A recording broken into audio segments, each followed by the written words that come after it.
आषाढ़ नवरात्रियां, आषाढ़ मास की नवरात्रि जिसे गुप्त नवरात्रि कहते हैं।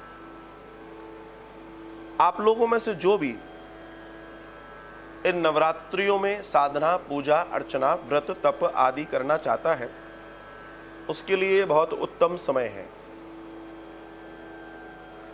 आषाढ़ में जब नवरात्रि आती है तो ये गुप्त नवरात्रि कहलाती है। इस नवरात्रि में आप उसी तरीके से पूजन आदि इत्यादि करते हैं जैसे आप आश्विन या चैत्र में करते हैं, लेकिन इस नवरात्रि की सुंदरता यह है कि आप जिस भी मनोयोग मनोफल के साथ इसमें कार्य करेंगे आपको परिणाम जरूर मिलेंगे। पुत्र प्राप्ति के लिए, संतान प्राप्ति के लिए, पुत्री प्राप्ति के लिए, जो आपकी इच्छा हो। भाई अगर घर में एक बेटी है तो जरूरी अच्छी बात है उसको एक भाई मिल जाए, एक भाई है तो अच्छी बात है उसको एक बेटी मिल जाए, कुछ भी नहीं है तो जो संतान है वो मिल जाए, ये दर्शन है। तो उसके लिए नवरात्र बड़ी सुंदर है।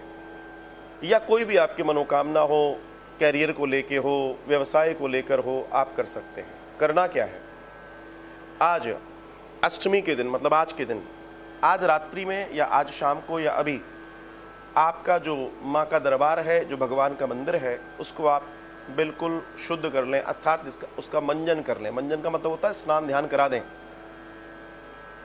और पुनः कल बड़े प्रेम और आनंद के साथ मंदिर को विधिवत व्यवस्थित करें, या रात को कर लें, और कल घट स्थापना करें। लाल कपड़े को चौकी पर बिठाकर माँ को विराजें।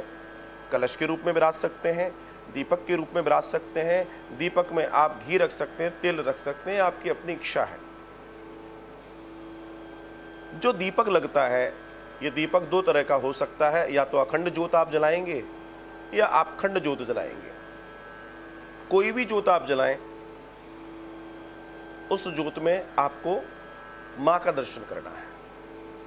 और जैसे नवरात्रियों में पूजन होता है वैसे ही आप पीछे मेरे वीडियोस में जाएंगे तो आपको मिल जाएगा पहले दिन कैसा पूजन, दूसरे दिन कैसा पूजन, तीसरे दिन कैसा पूजन, और ये सारे पूजन उसमें विधिवत बताए हुए हैं, जिससे आप बड़े आनंद के साथ मां को प्रसन्न कर सकते हैं और मां की आराधना कर सकते हैं।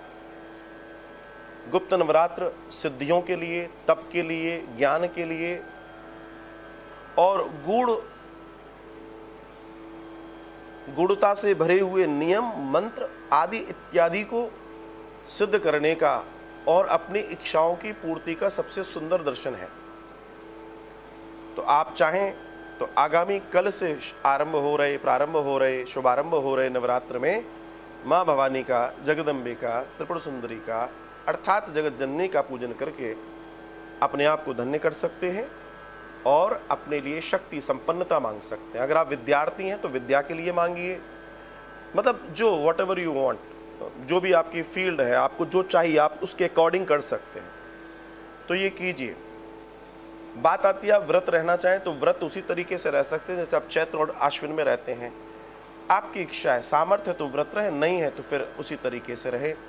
कुल मिला के नियमों का पालन करें। जितना आप सात्विक और नियमों का पालन करेंगे, नवरात्र में आपके लिए उतना कल्याणकारी दर्शन होगा।